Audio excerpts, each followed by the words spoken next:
राजा विक्रम क्रोधित अवस्था में अपने महल के अंदर टहल रहा था कि तभी उसका मंत्री चंदन सिंह वहां पर आ पहुंचा। मंत्री चंदन सिंह, क्या कुछ पता चला? आखिर कौन है वो निर्दयी जो हमारी प्रजा के बच्चों को उठाकर उन्हें मौत के घाट उतार रहा है और उनकी बलि शैतान को चढ़ा रहा है?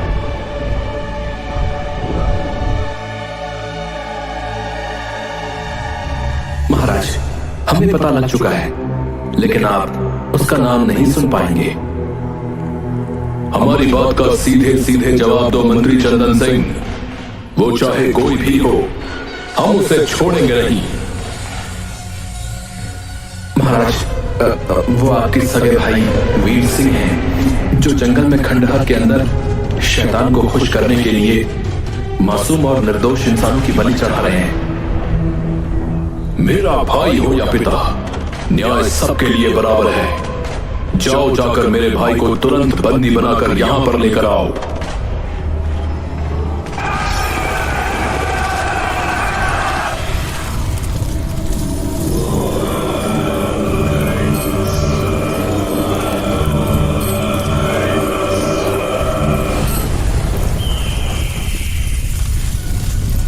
तुम्हारी हिम्मत कैसे हुई गुफा के अंदर आने की? एक सैनिक ने गुस्से से वीर सिंह की ओर देखकर कहा। महाराज ने तुम्हें बंदी बनाने का आदेश दिया है। वो तुम्हारे लिए महाराज होगा, लेकिन मेरे लिए उसकी हैसियत चींटी के बराबर भी नहीं है। जाओ, जाकर कह दो अपने महाराज से कि प्रातः काल मैं स्वयं आकर उनसे बात करूंगा। तुम कोई महाराज नहीं हो जो हमें आदेश दोगे।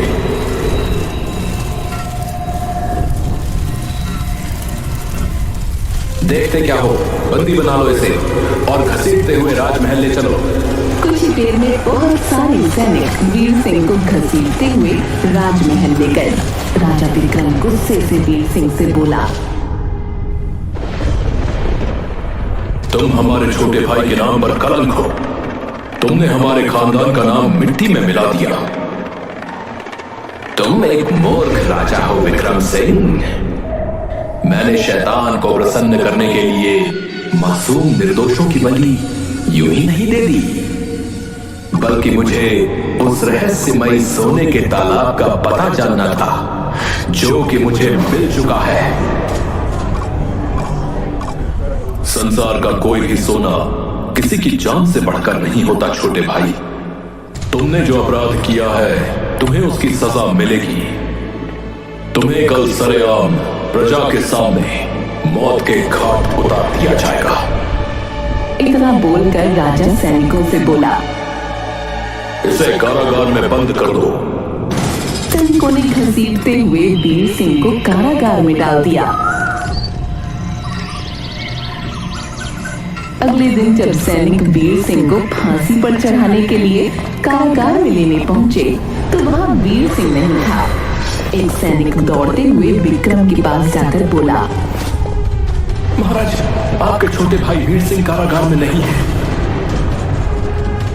ये कैसी बातें कर रहे हो तुम? उसे आसमान खा गया या जमीन निकल गई? जाओ, जाकर ढूंढो। मुझे किसी भी हालत में वीर सिंह चाहिए।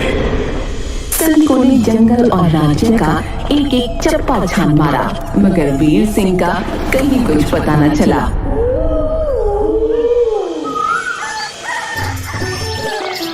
इस घटना के 20 वर्ष बाद कन्हैया शाम को अपने घर पर आया ही था कि तभी कन्हैया के पिता गुस्से से कन्हैया से बोले, तुम कहां से आ रहे हो कन्हैया? पिताजी, मैंने आपसे कहा था ना कि आज मैं अपने दोस्तों के साथ घूमने जा रहा हूँ।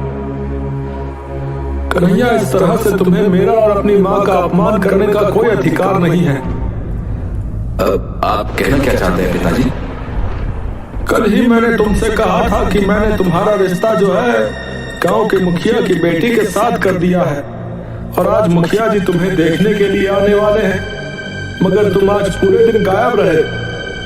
अपने पिता की बात सुनकर कन्हैया हंसते हुए बोला, पिताजी, मैंने आपसे कहा तो था कि मैं मुखिया जी की बेटी के साथ विवाह नहीं करना चाहता। आप तो जानते हैं कि मेरे हाथ की रेखाओं में मेरा विवाह किसी राजकुमारी के साथ लिखा हुआ है।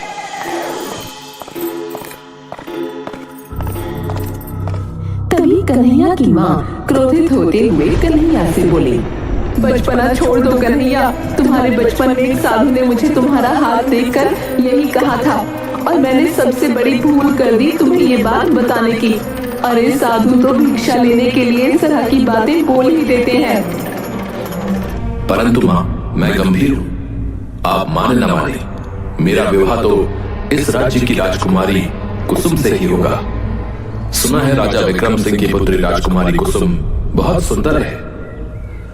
तुम्हारे ये सपने किसी दिन तुम्हें बर्बाद कर देंगे कन्हैया। वैसे भी लोमड़ी को सपने में अंगूर ही दिखाई देते हैं। कन्हैया मुस्कुराते हुए अपने कक्ष में जाकर खर्राटे लेकर सोने लगा। इधर राजा विक्रम चिंतित अवस्था में अपने महल की छत पर खड़े हुए थे कि तभी उनकी पत्नी रुक्मणी वहां आ पहुंची। आपके चेहरे पर ये चिंता क्यों झलक रही है? हमारी पुत्री कुसुम अब बड़ी हो गई है, हमें उसके विवाह की तैयारी शुरू कर देनी चाहिए।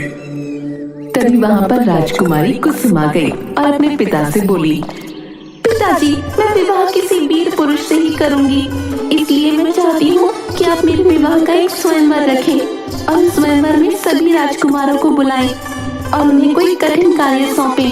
जो भी राजकुमार उस कठिन कार्य को सफलतापूर्वक कर देगा, मैं वरमाला उसी के गले में डाल दूंगी।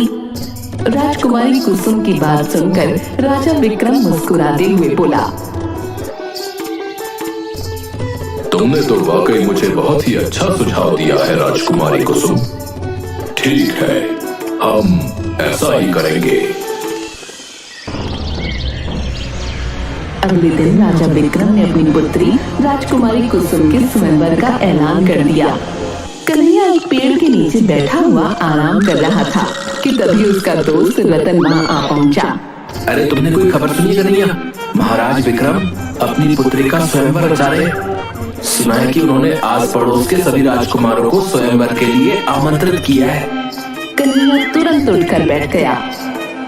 तब तो स्वयंवर में मैं भी हिस्सा लेने जाऊंगा। दिमाग खराब हो गया तुम्हारा है?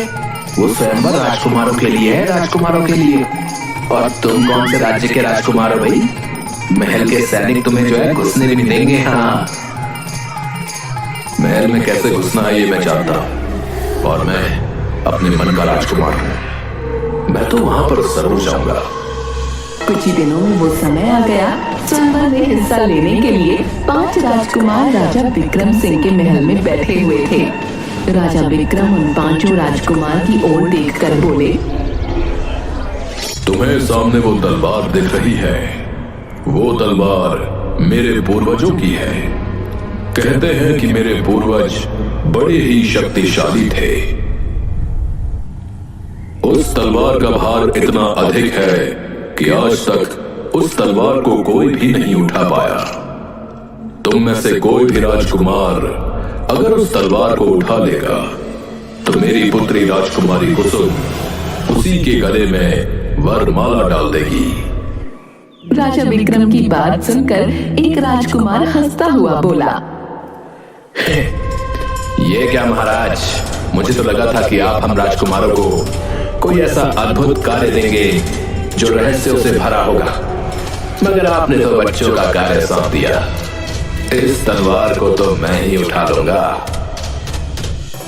इतना बोलकर वो राजकुमार उस तलवार को उठाने का प्रयास करने लगा, मगर काफी प्रयास करने के बाद वो उस तलवार को हिला तक न पाया। कुछ ही देर में सारे राजकुमारों ने अपनी सारी कोशिशें आजमा ली और सबके सब सर झुकाकर खड़े हो गए। राजा विक्रम हंसते हुए बोले, क्या हुआ? क्या तुम में से कोई भी इतना शक्तिशाली नहीं जो इस तलवार को उठा सके? तभी वहां पर कन्हैया आ पहुंचा और राजा विक्रम की ओर देखकर बोला, इस तलवार को केवल मैं ही उठा सकता हूं महाराज।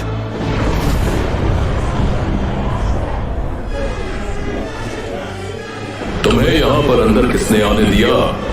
ये स्वयंवर का समारोह शाही राजकुमारों के लिए है, तुम्हारे जैसे साधारण गांव के युवकों के लिए नहीं। कन्हैया मुस्कुराते हुए राजा विक्रम से बोला, मेरा नाम कन्हैया है महाराज, और मैं आपके सैनिकों की आंखों में धूल झोंक कर यहां तक आ पहुंचा। इससे पता लगता है कि मैं चतुर हूं। और रहा सवाल स्वयंवर के राजकुमारों की प्रतियोगिता का, तो वो मैंने खुद देख लिया कि एक भी राजकुमार उस तलवार को हिला तक नहीं पाया। राजा विक्रम गहरी सोच में डूबते हुए बोले, पहले तुम उस तलवार को उठाकर दिखाओ, उसके बाद मैं इस बारे में सोचूंगा। राजा विक्रम का इतना कहना ही था कि कन्हैया ने उस तलवार को ऐसे उठा लिया मानो वो उसके लिए कोई कागज की तलवार हो। ये देखकर राजा विक्रम आश्चर्यचकित रह गए। तभी रंग बिरंगी किरणों के साथ राजकुमारी कुसुम गायब हो गई। राजकुमारी को गायब होते देख राजा विक्रम घबराते हुए बोले, राजकुमारी कुसुम कहाँ गायब हो गई? राजकुमारी कुसुम के गायब होते ही महल में हाहाकार मच गया। राजा विक्रम कन्हैया की ओर देखकर बोले, तुम जरूर कोई जादूगर मालूम होते हो लड़के।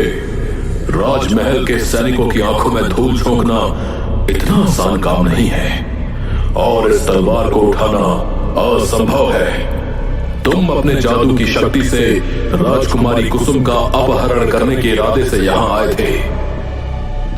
कन्हैया डरते हुए बोला, नहीं महाराज, राजकुमारी कुसुम के गायब होने में मेरा कोई हाथ नहीं। आप मुझे गलत समझ रहे हैं। मैं तो बस आपको अपनी बहादुरी दिखाने आया था। इसे तुरंत बंदी बनाकर कारागार में डाल दो। तुरंत कन्हैया को बंदी बनाकर कारागार में डाल दिया गया। राजा विक्रम अपने मंत्री चंदन सिंह से बोले, जल्दी से राजगुरु को यहाँ पर बुलाओ। जैसा आपका आदेश महाराज। कुछ ही देर में राजगुरु राजा विक्रम के सामने खड़े हुए थे। आपके पास चमत्कारिक शक्तियां हैं राजगुरु। आखिर राजकुमारी कुसुम कहाँ गायब हो गई? चिंता न करें राजन, मैं अभी पता लगाता हूँ। राजगुरु आंखें बंद करके मंत्र पढ़ने लगे। कुछ देर बाद राजगुरु आंखें खोलकर राजा विक्रम से बोले, राजकुमारी कुसुम एक जादुई सोने के तालाब के अंदर कैद है महाराज।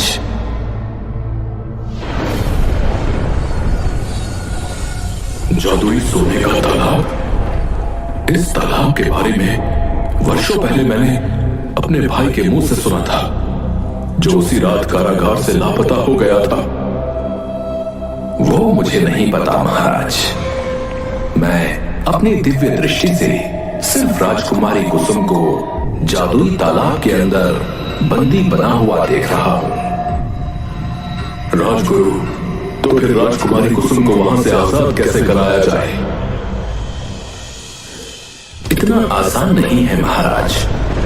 उस जादुई सोने के तालाब के अंदर केवल वही प्रवेश कर सकता है जो निडर हो और जिसमें अद्भुत शक्ति हो। ऐसा शक्तिशाली जो आपके पूर्वजों की तलवार को उठा ले, वही उस जादुई तालाब के अंदर प्रवेश कर सकता है।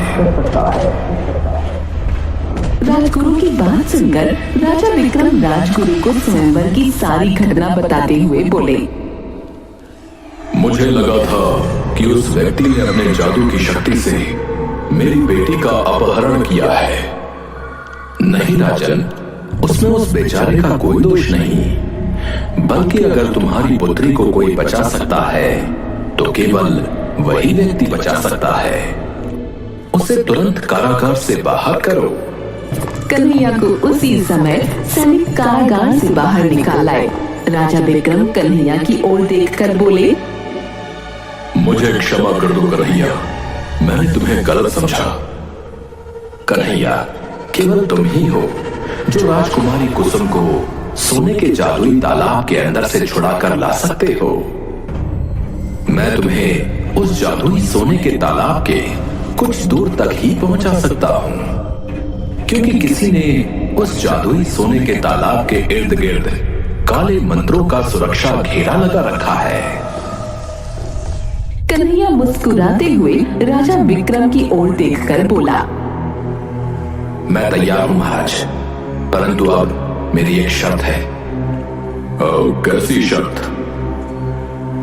अगर मैं आपकी पुत्री को यहां लाने में कामयाब हो जाता हूं तो आपको अपनी पुत्री का विवाह मुझसे कराना होगा।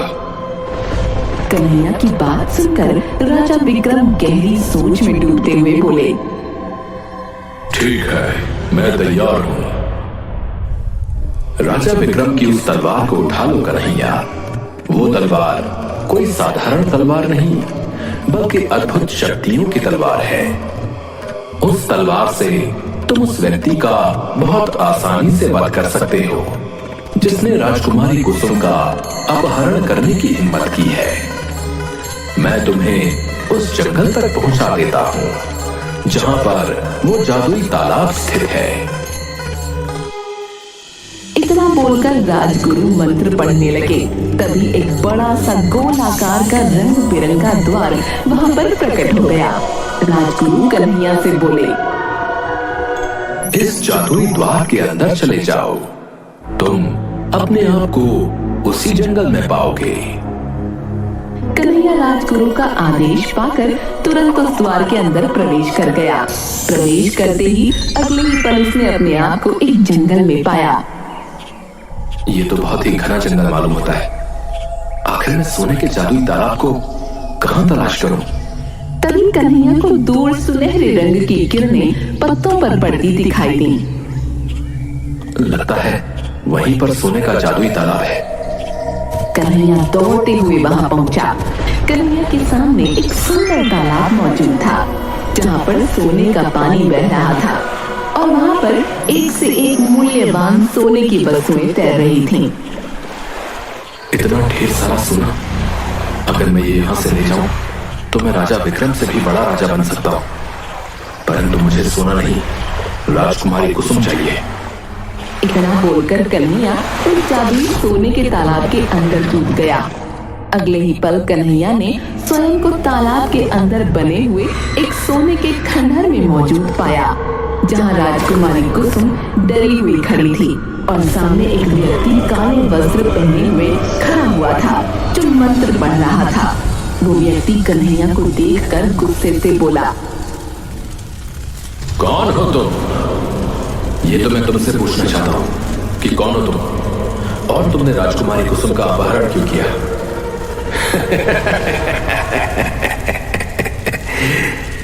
मेरा भाई राजा विक्रम अभी भी मूर्ख ही है।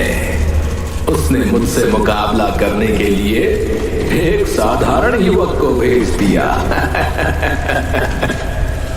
ये सुनकर कन्हैया चौंकता हुआ बोला, क्या तुम राजा विक्रम के वही भाई हो जिसके बारे में राज्य में बड़ी ही अजीबोगरीब किस्म की अफवाहें मशहूर हैं? 20 साल पहले अपने जादू की शक्ति से कारागार से भागकर यहां तक आ गया था। दरअसल मैं इस सोने के जादुई तालाब के अंदर की सारी वस्तुएं और तालाब का जादुई पानी ले जाना चाहता हूं। इस जादुई तालाब का जादुई पानी मुझे अमर बना सकता है, परंतु इसके लिए मुझे यहाँ पर शैतान को बुलाना पड़ेगा और अपने ही खानदान की किसी कन्या के खून की बलि देनी पड़ेगी। और इसके लिए राजकुमारी कुसुम से बेहतर कोई नहीं है।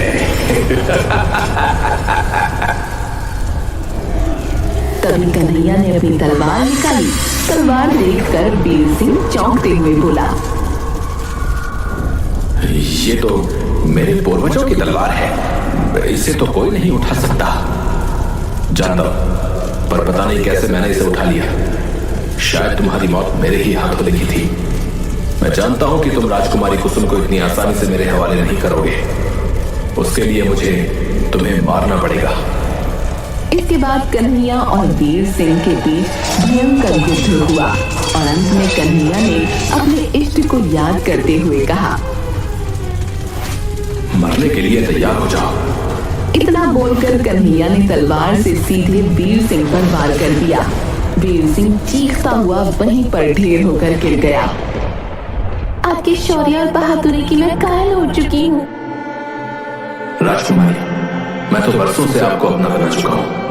आइए अब महल की तरफ प्रस्थान करते हैं।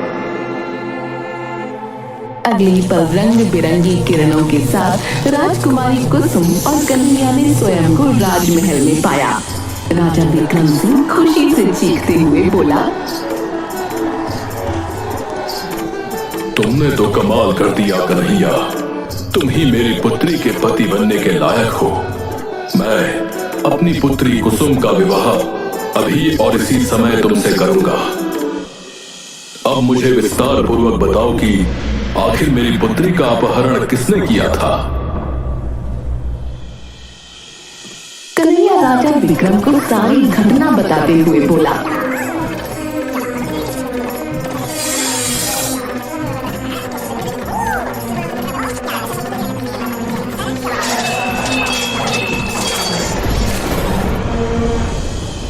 महाराज, ये रही आपकी अमानत। लेकिन अफसोस महाराज, मुझे आपके भाई को मारना पड़ा।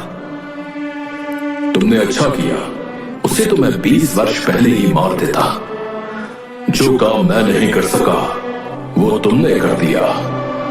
अपनी पुत्री के विवाह के साथ साथ मैं तुम्हें इस राज्य का अगला महाराज भी घोषित करता हूँ। राजा विक्रम ने उसी समय कन्हैया और राजकुमारी कुसुम का विवाह कर दिया और कन्हैया को आने वाला महाराज भी घोषित कर दिया।